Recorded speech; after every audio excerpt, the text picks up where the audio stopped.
Astaghfirullahaladzim. La ilaha illa anta. Wa na'buduka wa na'buduka bi ni'matika alayya wa abu bismi fa'afini wa na'usu.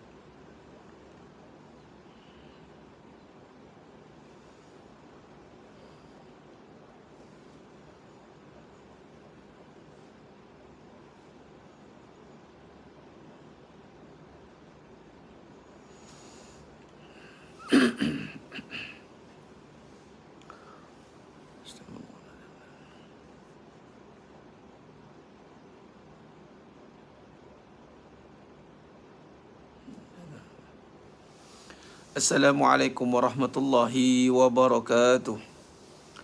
Bismillahirrahmanirrahim. Innal hamdalillah nahmaduhu wa nasta'inuhu wa nastaghfiruh wa na'udzu billahi min shururi anfusina wa min sayyiati a'malina. May yahdihillahu fala mudilla lahu wa may yudlil fala hadiya lahu. Asyhadu an la ilaha illallah wahdahu la syarika lahu wa ashhadu anna Muhammadan abduhu wa rasuluh. Allahumma salli ala sayyidina Muhammad wa ala ali sayyidina Muhammad. Rabbi yasir wa la tu'asir, Rabbi tammim bil khair. Rabbi shrah li sadri wa yasir li amri wahlul 'uqdatam min lisani yafqahu qawli. Allahumma aftah alaina hikmataka wanshur alaina min khazaini rahmatika ya arhamar rahimin. Wallahu allazi la ilaha illa huwa alimul ghaibi wa syahadat wa rahmanur rahim. Wallahul khaliqul bari'ul musawwiru lahul asma'ul husna. Yusabbihu lahu ma fis samawati wal ardh wa huwal azizul hakim. Wala haula wala quwwata illa billahil aliyyil azim. Wala manja minallah illa ilayhi. Amma ba'du. Ayuhal mu'minun ittaqullah usikum wa iyaya bitaqwallah faqad fazal muttaqun. Sidang jemaah yang dimuliakan Allah Subhanahu wa taala, mudah-mudahan kita semua tergolong dalam golongan hamba-hambanya yang benar-benar bersyukur. Amin ya rabbal alamin. Alhamdulillah, summa alhamdulillahi ala kulli hal. Alhamdulillahi ala kulli ni'mah. Banyak-banyakkan syukur kehadrat Allah Azza wa Jalla di atas segala keadaan kita dan di atas segala nikmat yang telah Allah kurniakan terhadap kita. Mudah-mudahan kita mampu menerjemahkan semua nikmat yang telah Allah kurniakan kepada kita ini menjadi sebuah ketaatan. Summa latus'alunna yawma izin anin na'im. Pada masa nanti, yakni di hari akhirat, di yaumul mizan, akan ditanya kembali setiap nikmat yang Allah telah berikan. Summa latus'alunna yawma izin anin na'im. Semuanya akan ditanya oleh Allah Subhanahu wa taala. Nikmat dan setiap apa yang dikurniakan oleh Allah Subhanahu wa taala itu adalah sebuah kenikmatan, terutamanya kehidupan. Kehidupan adalah sebuah kenikmatan yang Allah kurniakan kepada manusia. Antara perkara yang boleh kita menyebabkan kita dapat banyak benda atas muka bumi ni, sebab kita hidup lah. Kalau kita tak hidup, kita tak dapat lah apa yang ada pada muka bumi ni. Dan terutamanya juga ganjaran pahala. Sebab hidup, bila dah mati, dah tak ada cerita pasal pahala. Dah mati. Malah mati pun tak dapat lah pahala kalau kita atas diri.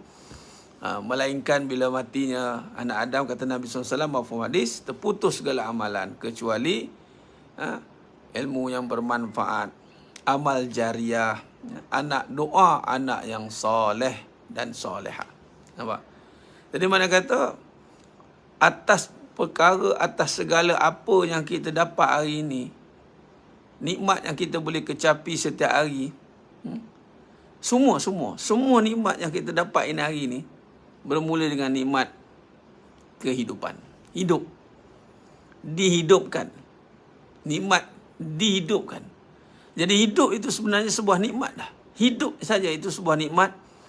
Tinggal lagi kita nak terjemahkan hidup itu menjadi sebuah perkara, ataupun hidup itu sebuah perjalanan, ataupun kita nak jadikan hidup itu perkara yang menepati dan mengikuti kepada apa yang Allah nak, maka dia jadilah kenikmatan, kehidupan. Kehidupan yang membawa kepada kenikmatan. Hidup itu sendiri nikmat. Tetapi apabila kita gagal memahami soal kehidupan atau hidup itu sendiri, maka menyebabkan kita akan berhadapan dengan perkara yang mana hari ini Allah kata apa? La in syakartum la azidannakum wa la in kafartum inna azabi lasyadid. Barang siapa yang bersyukur, la in syakartum la azidannakum. Allah akan tambah nikmat. Nikmat.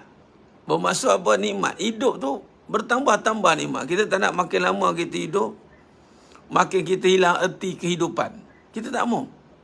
Kita jangan salah faham dalam konteks semangat, dalam konteks hala tuju kehidupan. Jangan kita makin lama hidup, kita makin bosan. Salah. Makin lama kita kerja, makin tak tahu nak buat apa. Kita mungkin buat rutin yang sama, kita dah mula rasa tak ada nikmat. Kita kata nakkan ada pembaruan ustaz, nak kena pembaruan. Walhal perkara yang sama kita hadapi setiap masa, setiap hari. Kalau solat, itu perkara yang sama kita buat setiap hari. Kita hadapi kehidupan ini, hidup ini, sebelum jadi kehidupan, hidup itu kita hadapi hidup rumah tangga, hidup sebagai apa? Hidup berkerjaya, hidup sebagai apa? Tengok apa dia punya function itu. Kita akan buat satu rotation. Kita akan buat pengulangan demi pengulangan tentang perkara yang sama. Jadi hati-hati jemaah sekalian. Kalau kita tidak mampu melihat kehidupan atau tidak mampu melihat hidup itu sendiri satu kenikmatan daripada Allah Ta'ala, kita tak mampu nak mengisi hidup itu dengan sebuah kehidupan. Kita tak mampu nak isi. Allah bagi hidup, kita tak mampu nak fill in. Kita tak mampu nak isi. Disebabkan oleh, pertama, kejahilan. Jahil kita dalam nak mengisi hidup itu. Kita jahil dalam nak mengisi hidup. Pertama, kita tak tahu hidup tu sendiri apa. Kedua, kita jahil dalam nak mengisi hidup itu. Bila kita jahil dalam nak mengisi hidup itu, maka kita tak akan mendapat erti kenikmatan. Erti sebuah kenikmatan itu kita akan sia-siakan. Malah kita tercari-cari kenikmatan. Kita cari-cari pengisian. Sebab itu sebenarnya jemaahnya mulakan Allah SWT. Bermulanya kenikmatan. Semua yang kita dapat hari ini, kita nak kecapi, itu bermula dengan sebuah kehidupan. Persoalannya sekarang, adakah kehidupan kita itu diisi ataupun dilihat ataupun diterjemahkan mengikut kepada nas, mengikut kepada landasan yang benar? Ini persoalan. Jadi kalau nak tengok kita berada di landasan yang benar atau tidak, pertama, kita bukan buat pengakuan. Dia bukan pengakuan dengan lisan. Tetapi nak lihat kehidupan itu berada dalam kenikmatan atau tidak, dia lihat kepada perjalanan kehidupan dia. Dilihat pada perjalanan kehidupan dia. Yang mana perjalanan kehidupan dia itu mesti makin lama makin bagus. Walal akhiratu khairul laka minal ula. Walal akhiratu khairul laka minal ula. Sesungguhnya yang akhir itu lebih baik dari yang awal. Kita pun dah masuk dalam tahun Hijri 1444 Hijrah. Dah masuk tahun baru Hijrah. Kita dah berubah kalender dah. Kita orang Islam dah berubah kalender kita. Kita dah, orang kata apa, dah ke depan daripada kalender Masih, kita dah ke depan. 4 bulan kita tinggalkan mereka.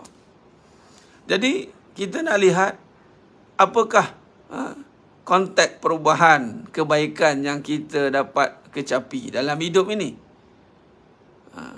Perjalanan itu, apa yang kita dapat kecapi? Perkara ini mesti kita lihat pada sudut apa? Kita kena lihat pada sudut apa? Pada sudut hati. Bagaimana perubahan hati kita? Adakah kita ni hidup sudah keluar daripada sifat yang menyebabkan nanti hilangnya kenikmatan pada kehidupan? Apa yang menyebabkan hilangnya kenikmatan pada sebuah kehidupan yang asalnya hidup itu sendiri nikmat? Itulah keraguan. Adakah hidup kita ni seringkali berada ataupun masih menutup keraguan? Sebenarnya kita ni ragu dalam keraguan, tetapi kita menutup, kita tak menyelesaikan keraguan. Ada orang dia menutup keraguan saja. Contoh, ni baju ni pakai elok, baju ni elok, ridak, kopiah elok, jubah, tudung. Tetapi eloknya pakaian dia itu disebabkan oleh dia nak menutup keburukan atau keraguan diri dia, yang mana sebenarnya dia ragu tapi dia tak nak selesaikan keraguan, dia tutup saja. Ataupun bahasa mudah, keraguan ni kita nisbahkan dengan mandilah. Dia tak mau mandi. Kekotoran ada dalam badan dia ni banyak lagi ni. Kotor-kotor ni. Keraguan ni kita nisbahkan ibarat kekotoran. Kekotoran yang ada pada badan ni. Ragu. Jadi bila dia tak selesaikan keraguan itu, maka dia tutuplah dengan amalan dia yang cantik. Amalan dia elok. Tetapi tidak akan hilang keraguan itu. Kerana keraguan itu sifatnya apa? Dibersihkan. Mesti kena bersihkan keraguan. Sebab itu, majlis ilmu itu adalah jalan utama untuk menghilangkan ataupun nak menyelesaikan keraguan. Sebab keraguan tidak boleh hilang dengan amalan. Ramai orang ingat bila dia beramal, dia dah hilang keraguan. Tak. Amalan bukan untuk menghilangkan keraguan. Malah untuk beramal, mesti datangnya keyakinan. Ataupun untuk kita beramal, hendaklah kita yakin. Dia tak boleh ada ragu. Syak ragu dia boleh. Tak. Ya, dia tak ada. Dalam beramal tak ada ragu sebenarnya. Dalam konteks fikih pun tak boleh kita was-was. Dia tak boleh. Dia kena selesaikan. Bila was-was nanti dia takkan jadi ibadah. Dia tak boleh. Sebab tu pada ragu tu dia akan tinggalkan. Contoh dalam hukum halal dan haram. Tak tahu, tak jelas. Ni halal ke haram kalau makan. Nabi kata, perkara yang tidak jelas, gharar, tidak jelas, bainahuma, haram itu jelas, halal itu jelas, haram itu jelas, wa bainahuma, di antaranya itu, jika ada keraguan, syubhah dia panggil. Bila ada syubhah, ada ragu, tinggalkan. Tinggalkan. Nabi suruh tinggalkan. Tinggalkan maksud apa? Jangan ada keraguan dalam beramal. Jangan ada keraguan dalam hukum. Malah Al-Quranul Karim diturunkan untuk orang yang tak ragu. Alif Lam Mim. Zalikal kitabu la raiba fih. Hudan lil muttaqin. Zalikal kitabu la raiba fih. Hudan lil muttaqin. Ini kitab, tiada keraguan. Al-Quran, itu tiada keraguan.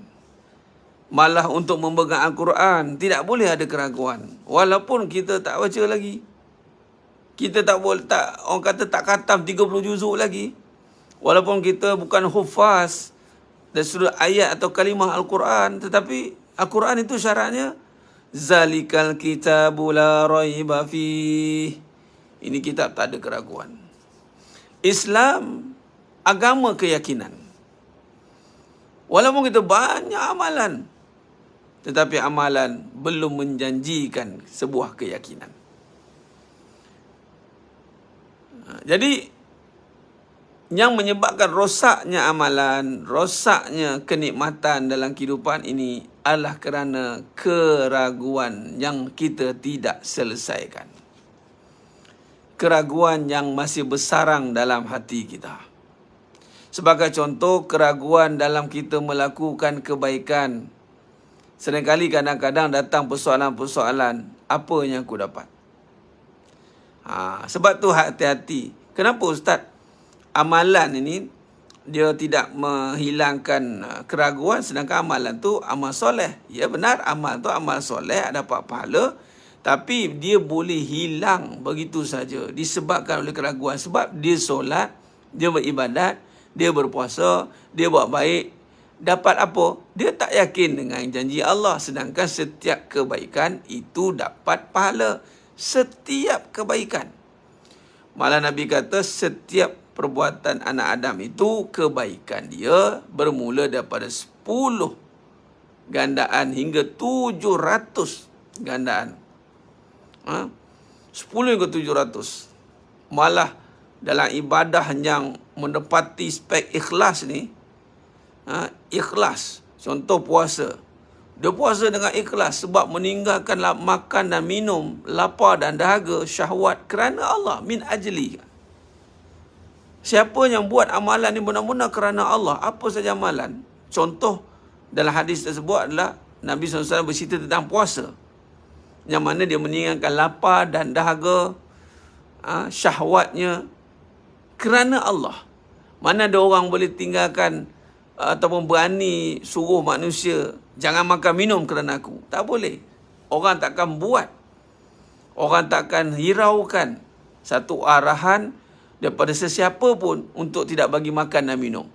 Tak ada. Melainkan arahan Allah. Lalu kita pun melakukan kerana Allah. Sanggup tak makan, lapar dan dahaga. Dengan serta waktu yang Allah telah syariatkan. Kutiba alaikumusyamu kama kutiba alal ladzina min qablikum la'allakum tattaqun. Maka kalau kita buat kerana Allah, tak buat kerana orang, dan kita tak mengharapkan yang lain, kita mengharapkan ganjaran pahala pada Allah Subhanahu Wa Taala, malah gandaannya pahala. Min ajli illa saum fa innahu li wa ana ajzibi. Kecuali puasa. Puasa ni aku je yang akan bayar pahala direct. Allahu akbar.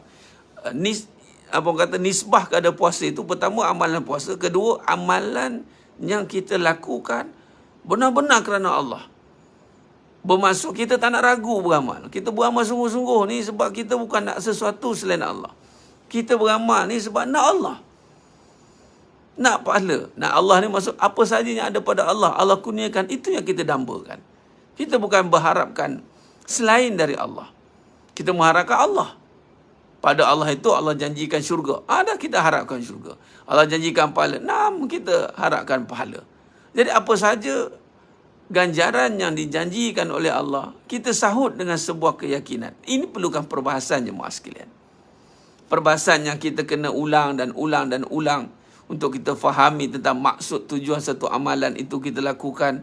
Mestilah bermulanya ia itu beribadah dengan yakin kepada Allah, membina sifat kefahaman pada diri dia, mengenal dia akan Allah. Bila hati dia itu dibina dengan awaluddin ma'rifatullah, awal agama dengan mengenal Allah, maka bila dia kenal Allah, maka dia takkan kenal selain Allah. Maksudnya apa? Bila beribadah itu kerana Allah, dia takkan nampak selain Allah. Bermaksud dia takkan nampak makhluk yang memberikan dia ganjaran. Dia takkan nampak. Dia takkan buat semua ibadah dunia di dunia ini. Dia takkan buat solat ketika di dunia. Dia takkan buat apa saja amalan baik di dunia kerana nak dapat dunia. Kerana nak dapat dunia. Tak ada. Dia takkan buat kerja macam itu. Sebab apa? Sebab dia dah kenal Allah. Dia nak kenal Allah. Dia dah kenal. Bila dah kenal Allah, dia nakkan apa yang ada pada Allah. Yang ni ganjaran-ganjaran yang lebih, apa orang kata apa, nak dibandingkan dunia dan si-isinya, memang tak terbanding. Bal tu'siruna al-hayatan dunya wal akhiratu khairun wa abqa. Bal tu'siruna al-hayatan dunya. Bahkan tapi manusia akan berharap kepada dunia.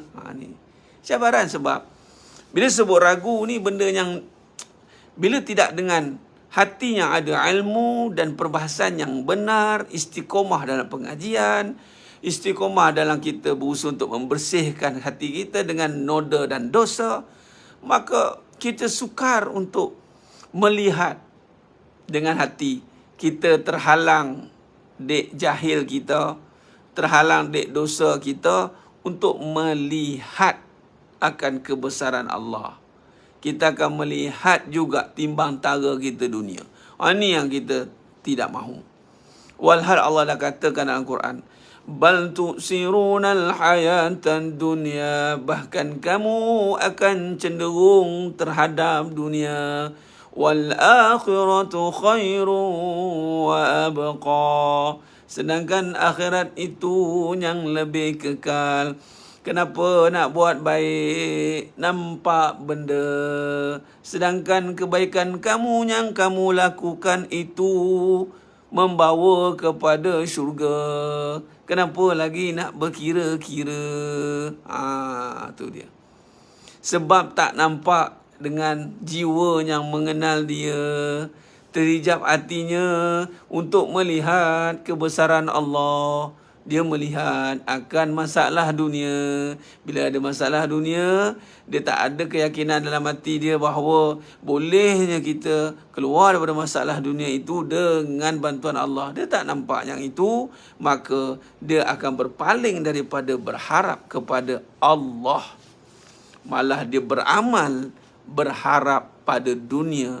Mudah-mudahan dia beramal bahawa dunia ni akan sekian. Mudah-mudahan aku buat baik dengan suami ni supaya nanti suami nanti ingat aku. Mudah-mudahan apabila aku buat baik dengan isteri aku, nanti isteri akan pandang. Mudah-mudahan. Dia mudah-mudahan itu dia nampak dunia. Habis Ustaz, takkan tak boleh kita beramal? Bukankah nanti kita beramal ni memang kita nakkan kebaikan? Ustaz, takkan kita boleh minta kebaikan tersebut terus langsung dari Allah. Jangan kita perdagangkan amalan kita untuk dapat selain Allah. Jangan jemaah sekalian. Penat kita. Berpenat-penat kita beribadah, akhirnya hidup tidak merasa nikmat. Itu saya cakap tadi, makin lama hidup makin rasa macam nothing. Kita dah buat macam-macam banyak dah kebaikan, kebajikan. Macam-macam sebenarnya. Dari awal balik sehingga sekarang. Tapi kita tak boleh dapat kecapi nikmat itu. Kadang-kadang kita tolong orang. Kita bagi orang contoh duit infak. Kadang-kadang kita bagi pinjam pun ada contoh. Ada orang tanya, Ustaz, macam mana yang terbaik Ustaz? Orang bagi pinjam duit, dia janji nak bayar. Ya, dia janji nak bayar tu satu bab. Kita bagi dia pinjam duit saja, itu pahala dah. Habis tu kalau dia tak bayar, ganjaran dia apa kita? Apa yang lebih baik? Dia tanya, apa yang lebih baik bagi saya Ustaz? Yang lebih baik adalah menghalalkan hutang itu. Sakitnya. Betul ke Ustaz? Bukan masalah betul. Itu Allah kata. Tapi nak tuntut silakan. Tapi kita kena nampak Allah. Nampak pahala. Allah gantikan yang lebih baik. Allah gantikan dengan yang lebih baik. Tapi kadang orang tak nampak. Orang nampak duit juga. Saya nak guna tu, nak guna ni. Tak boleh, kita dah berhutang kena ni. Memanglah betul lah hutang. Hutang memang tetap hutang. Tapi kita yang ini, kita ni. Takkanlah setakat itu je duit yang kita ada. Kita tak nakkah berurusan dengan Allah SWT? Tak nakkah peluang yang baik ni kita gunakan untuk mendapatkan satu ganjaran yang lebih besar? Wallahi, Allah akan bayar dunia akhirat. Allah bayar. Dunia akhirat. Ni saya cerita dari sudut kebenaran. Bagaimana kita tak teragak-agak, tak ragu langsung dengan kebaikan. Sebab kita yakin dengan janji Allah. Pertama, kita tahu apa yang kita lakukan itu adalah untuk kebaikan. Contoh, dalam pendidikan, sekolah, Smirnoff. Ini saya cerita live. Sebab waktu saya yang bertanya tu, saya bagi tahu apa yang tindakan. Kita ada pelajar yang ramai.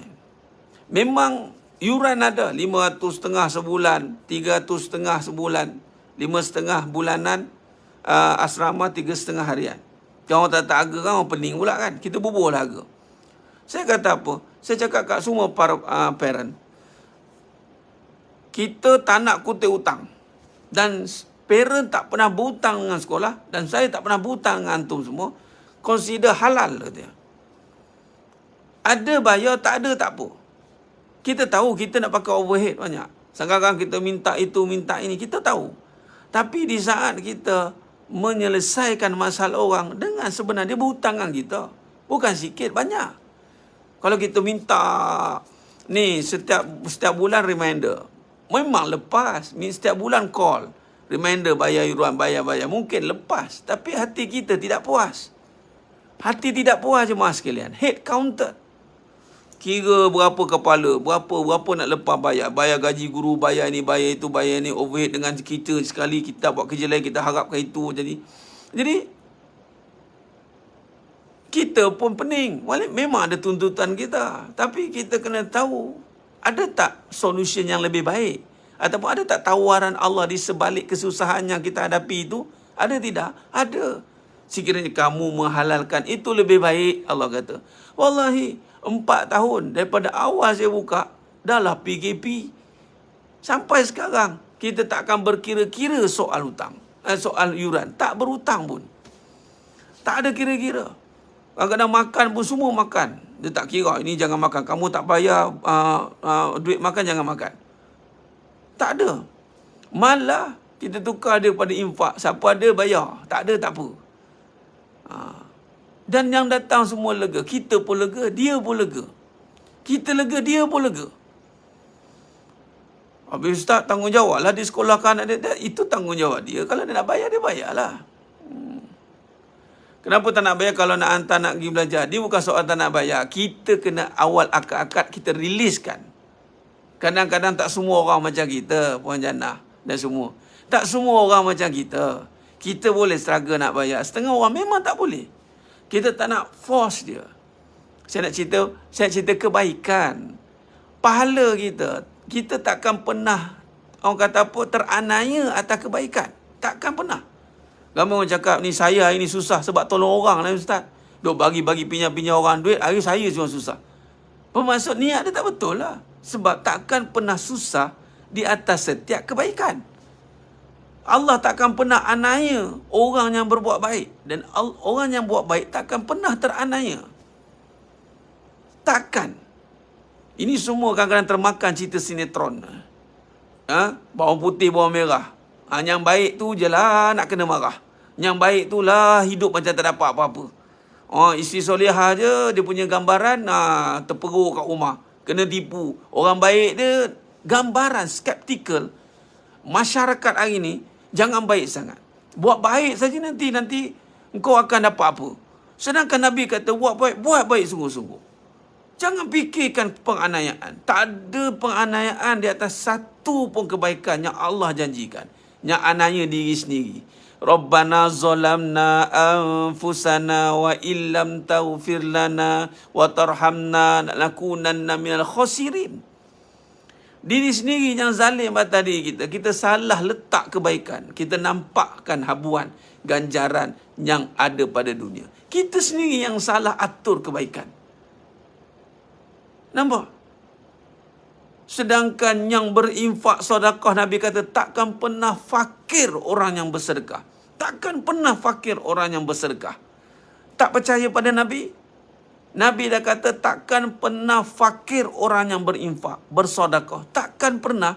Tiba-tiba kita tolong orang, bagi contoh bagi pakai duit hutang, kita nak sedekah, kita pula takut miskin. Sebenarnya hati kita yang takut. Kita hari ini jauh dengan keyakinan janji Allah Subhanahu Wa Taala. Sebab tu tak akan ada, saya ulang sekali, takkan ada penganiayaan di atas segala kebaikan. Takkan pernah ada penganiayaan. Sebab tu hari ini kita orang pilih kita buat baik. Contoh saya tadi berbalik pada Semeru. Kalau nak fikir duit, kalau nak fikir agama ni dengan duit, tak payahlah, tutup je lah. Sebab agama bukan dinisbahkan dengan duit. Kita nak pakai duit adalah untuk kita bagi balik kepada agama supaya agama bagi kita pahala. Dengan pahala itulah hidup kita yang sepatutnya kita nampak dengan duit tu boleh survive. Akhirnya banyak benda yang sepatutnya Allah dah cover dah. Allah pilih kita untuk buat baik sebenarnya. Bukan kita yang pilih diri kita untuk buat baik. Allah yang pilih. Tengah orang susah, terdesak, orang minta tolong. Tengah orang itu ini, orang datang minta. Siapa yang hantar? Yang datang kat sekolah saya, memang kebanyakannya memang takkan. Dia ustaz tolong ustaz. Kita pun okey, kalau fikir orang punya mandate bayar, memanglah. Oh ni berhutang ni, pelajar-pelajar ni, buku list berhutang. Berapa banyak kita boleh minta. Tapi saya kata tak apalah, halal katanya. Tapi ustaz berhutang orang, tak apa, hutang saya dengan orang saya selesai. Tapi dengan sekolah tak apa, dengan pelajar takkan berhutang dengan sekolah. Ni caranya. Kita cari jalan lain. Tapi Allah bagi. Takkan ada saya ni susah nak menanggung hutang benda je. Hutang sekolah je. Overhead berapa? Orang sekarang dah pening overhead. Bayar sekolah berapa? 30,000 sebulan. Ada orang tolong tu, tolong bayar overhead je. Bukan tolong apa. Kan? Tapi nak bagi tahu jemaah sekalian, apabila kita yakin dengan Allah, kita duduk belajar dengan Allah, kita duduk memahami tentang ganjaran Allah, hati kita ni lapang untuk melakukan kebaikan. Walaupun kebaikan itu susah di mata manusia. Nampak susah ni. Kau ni senang-senang dia. Buka sekolah tu bubuh. Kira makan lagi bayar gaji cikgu macam mana. Memanglah kalau fikir pasal duit kita boleh fikir. Tapi di sebalik tu ada tak option lain? Ada tak option lain? Siap masa mula-mula saya nak buka tu cerita. Dia kata apa? Ustaz, kalau tak ada duit tak boleh buka, Ustaz, katanya. Ustaz juga yang bercakap. Saya kata tak, kalau tak ada Allah tak boleh buat semua. Tak apalah.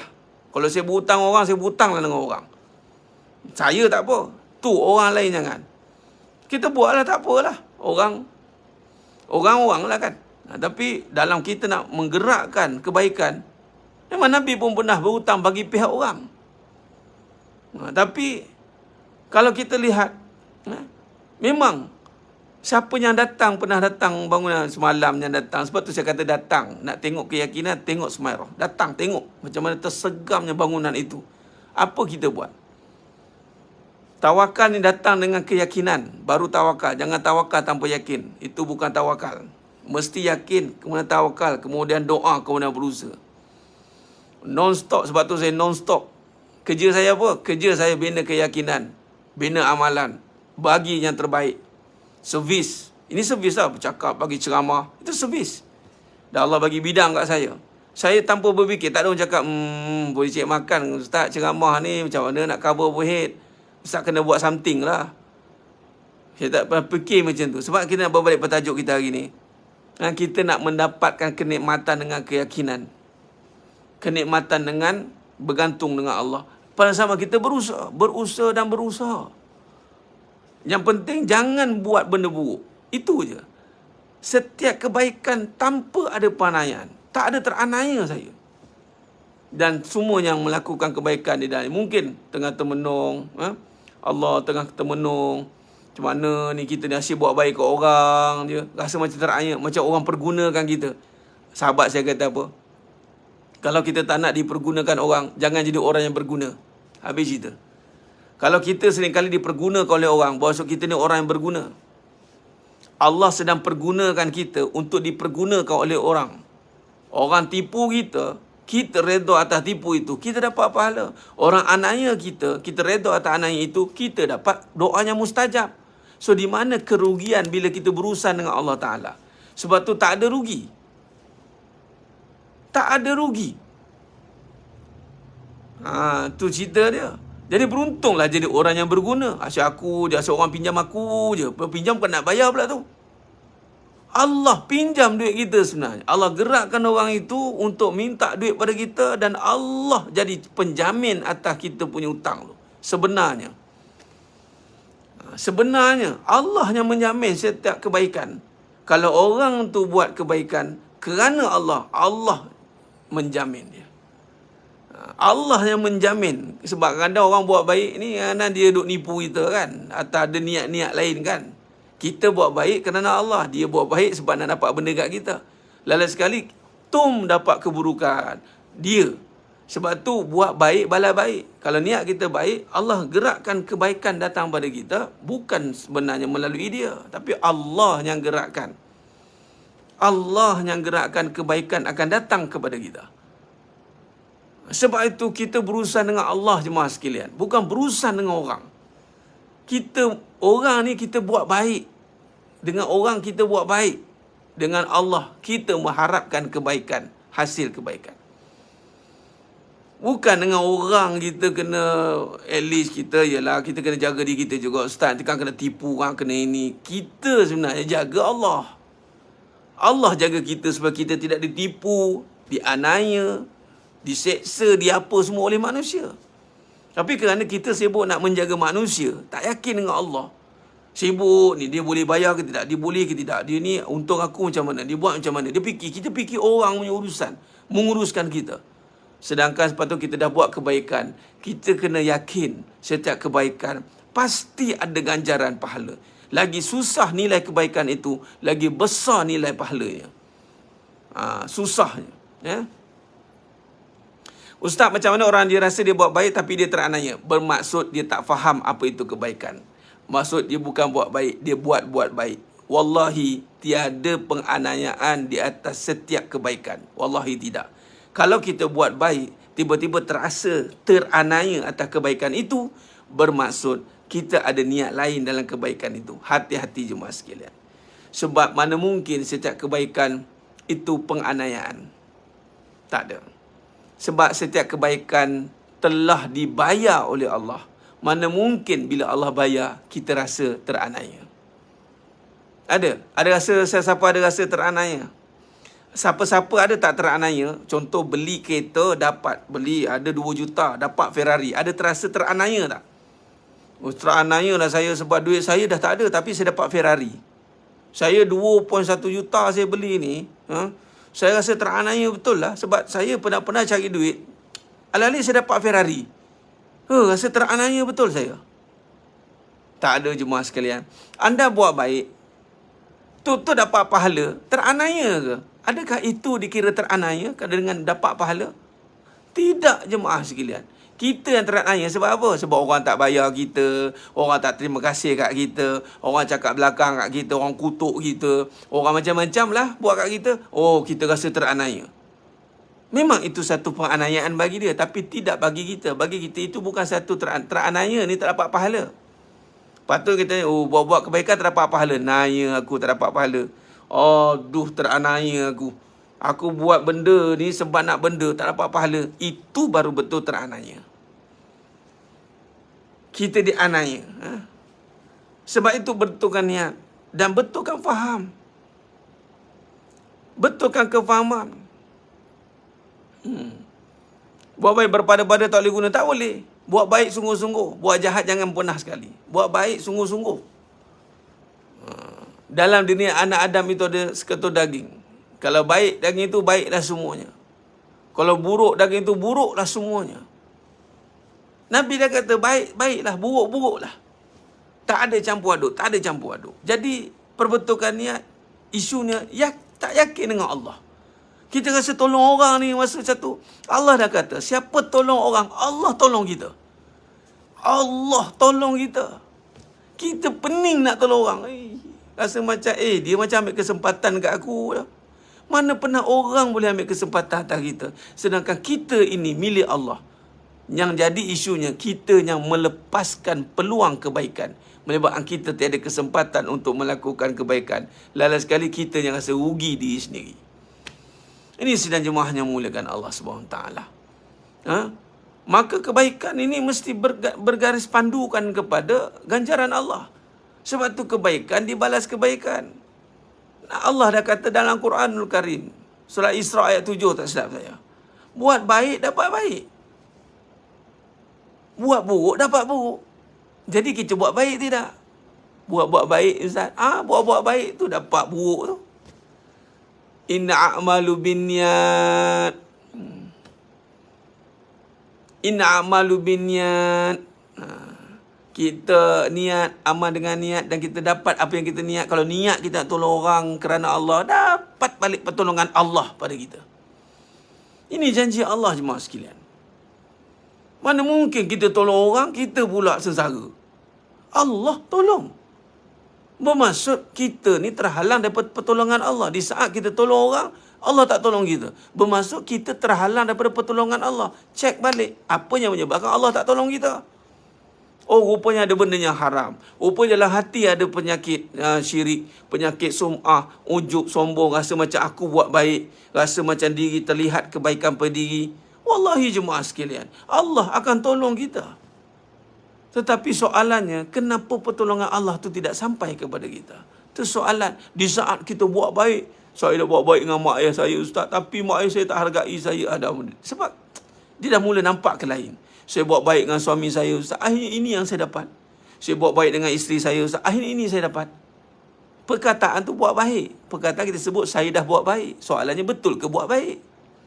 Saya susah. Saya ada jumpa saya susah sebab saya tolong orang. Bagi tu, bagi ni, adalah saya susah. Kita tanya balik, macam mana CP kamu buat? Kamu tolong orang, kamu susah. Sedangkan Nabi kata, barang siapa yang memudahkan urusan, sesiapa saja yang memerlukan, Allah akan memenuhi hajat. Allah yang akan tolong dia. Masya Allah jemaah sekalian. Ini satu bisnes yang sangat menguntungkan dengan Allah. Hal adullukum tijarah. Nak tak aku menawarkan perniagaan yang kamu tidak akan azab di neraka? Itu mengajak orang beriman kepada Allah dan Rasul. Jadi kat sini yang kita kena melihat. Allah pilih kita buat baik. Allah datangkan orang minta tolong kat kita. Allah datangkan orang buat buruk kat kita, untuk kita melihat kebaikan yang Allah nak tawarkan pada kita. Inilah dia Al-Quran, mengajar erti kehidupan. Al-Quran tidak mengajar kita erti kesusahan. Al-Quran mengajar erti kehidupan yang membawa kepada kenikmatan. Itulah pahala. Abshiru wa amilu, bergembiralah, berharaplah. Ma yasurrukum, apa yang mengembirakan kamu, menyenangkan kamu. Apa dia? Pahala.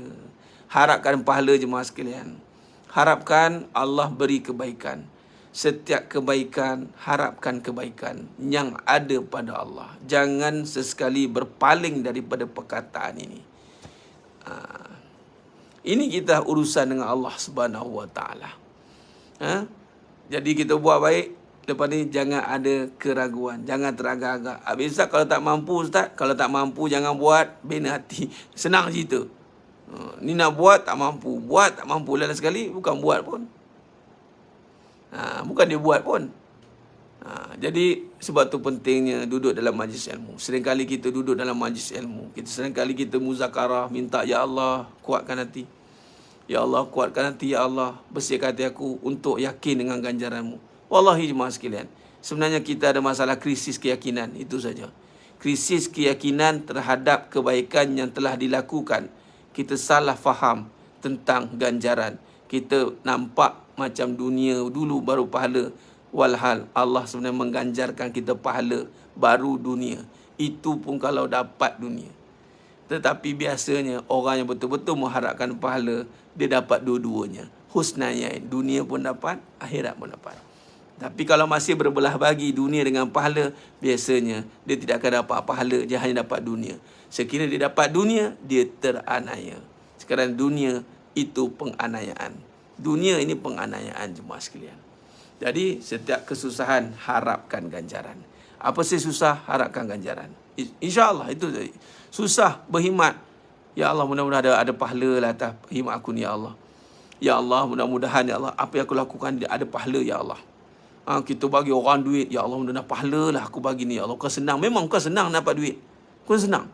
Tapi di saat kita bagi orang duit, ya Allah, pahala, ya Allah. Aku nak harapkan pahala daripada kesusahan aku bagi duit ni. Kau senang. Kau senang, susah. Bagi masa, susah. Bagi tenaga, susah. Bagi duit, susah. Semua susah. Jadi, di atas susah, harapkan ridha Allah. Ya Allah, aku susah nak bagi duit ni, ya Allah. Wallahi, ya Allah, aku susah nak bagi. Sebab aku pun nak pakai. Tapi aku yakin, ya Allah, di saat aku bagi kerana mengharapkan ganjaranmu, ya Allah, maka, ya Allah, tolong gantikan dengan pahala. Jawab itu dulu. Gantikan dengan pahala. Selesai. Sebab setiap amalan, jangan perdagangkan dia untuk dapat benda. Okey. Kesimpulan. Habis Ustaz, macam mana hajat kita, Ustaz? Hajat kita angkat tangan. Ya Rab, aku perlukan sekian-sekian-sekian. Amalan mana tadi yang ada berpahala, tolonglah jadi penjamin kepada hajat aku, ya Allah. Kisah pemuda yang terperangkap dalam gua. Kan? 3 amalan. Ini panggil dalil tawassul dengan amal. Bergerak batu tu. Sekiranya ada amalan, ada pahala pada kebaikan yang aku buat pada mak aku, ya Allah, menggerakkanlah batu ini. Zrap, gerak. Sekiranya ada kebaikan atau kejujuran aku dengan majikanku, ya Allah, gerakkanlah batu ni, ya Allah. Gum, gerak. Nampak? Kita jangan gelojoh dengan kebaikan kita nak harapkan benda. Benda minta Allah. Minta direct Allah. Ya Allah, aku ada duit. Aku dah bagi simpulan yang duit, ya Allah. Aku tak dapat lagi duit, ya Allah. Ya Allah, ganjarkanlah kebaikan atas duit yang aku bagi kat dia. Aku perlukan, ya Allah, sekian banyak ini. Minta kat Allah. Memang kita boleh tuntut kat simpulan tu. Mintalah kat dia, boleh. Tak ada masalah. Tapi confirm dapat, tak tahu. Tapi bila kita harapkan, ya Allah, aku dah bagi kat dia, ya Allah. Aku dah bagi kat dia, ya Allah. Yang mana ketika aku bagi tu susah, ya Allah. Aku susah nak bagi. Bukan level aku nak bagi dengan senang. Aku susah. Jawab dengan Allah. Namun, ya Allah, ganjarkanlah pahala setiap hutang yang aku bagi pada orang. Ganjarkanlah pahala setiap hutang yang aku bagi pada orang, ya Allah. Maka, ya Allah, dengan asbab itu, kabulkan hajat aku, ya Allah. Aku perlukan sekian, ya Allah. Aku hanya berharap padamu, ya Allah. Macam tu, amin. Angkat tangan. Setiap kebaikan yang kita lakukan, harapkan ganjaran Allah, pahala, kemudian minta kepada Allah. Itu kaedah dia. Itu kaedah dia. Jadi sedang jemaah yang mulia Allah Ta'ala, saya kira cukup setakat tu dulu perbahasan kita pada pagi yang penuh barakah ni. Alhamdulillah. Terima kasih kepada Encik Zul selaku penyelaras program kita dan semua jawatankuasa An-Nur, Surah An-Nur, Seremban Selatan dan semua jemaah yang mengimarahkan majlis ilmu kita pada pagi ini. Mudah-mudahan input atau perkongsian yang kita kongsikan pada pagi ini, alhamdulillah, memberi semangat, memberi kefahaman yang jelas untuk kita melakukan kebaikan, kita meluruskan kehidupan kita, bersandarkan kepada Al-Quran, bersandarkan kepada janji-janji Allah. Maka janganlah kita berharap kepada selain daripada Allah. Haraplah kita dengan janji Allah. InsyaAllah, Allahul Ghani. Allah itu maha kaya. Allah maha kaya untuk mengkabulkan semua hajat kita. Sedangkan syurga pun Allah boleh berikan. Paling lekeh, paling rendah syurga bagi orang yang paling akhir keluar daripada neraka. 10 kali ganda dunia. Itu pun dapat dengan angan-angan ketika keluar daripada neraka. Angan-angan kamu. Kamu dulu pernah angan-angan tidak nak masuk syurga? Ada angan-angan sekarang? Okey, angan-angan kamu dah dapat. Dengan angan-angan saja masuk. 10 kali ganda dunia. Tapi jangan berangan kat dunia. Itu di sana sebab syurga dah penuh waktu itu. Kamu pernah berangan tidak? Dan satu riwayat. Pernah dulu. Sekarang berangan sekarang. Berangan nak masuk. Dengan berangan Allah bagi. Jadi jangan rasa Allah boleh ke Allah bagi. Jangan tanya boleh ke Allah bagi. Allah bagi lebih dari apa yang kita boleh. Jadi betulkan hari-hari kita develop. InsyaAllah mudah-mudahan Allah bantu kita. Itu saja. Mohon maaf daripada saya atas kekurangan, kata-kata itu kurang bicara. Hanya Allah Ta'ala sajalah yang mampu menyempurnakan perbahasan kita pada pagi yang penuh barakah. InsyaAllah kita bertemu lagi pada siri yang akan datang. Aku lu qauli hadza wa astaghfirullahalazim wa lakum wa bila taufiq wal hidayah. Wassalamualaikum warahmatullahi wabarakatuh. Kita tangguh dengan tasbih kafarah dan suratul As. Subhanakallahumma wa bihamdik asyhadu an la ilaha illa anta astaghfiruka wa atubu ilaik. Bismillahirrahmanirrahim. Wal 'ashr. Innal insana lafi khusr illa alladzina amanu wa 'amilus solihat wa tawassaw bil haqq wa tawassaw bis sabr. Wallahu a'lam bisawab. Takbir. Allahu akbar.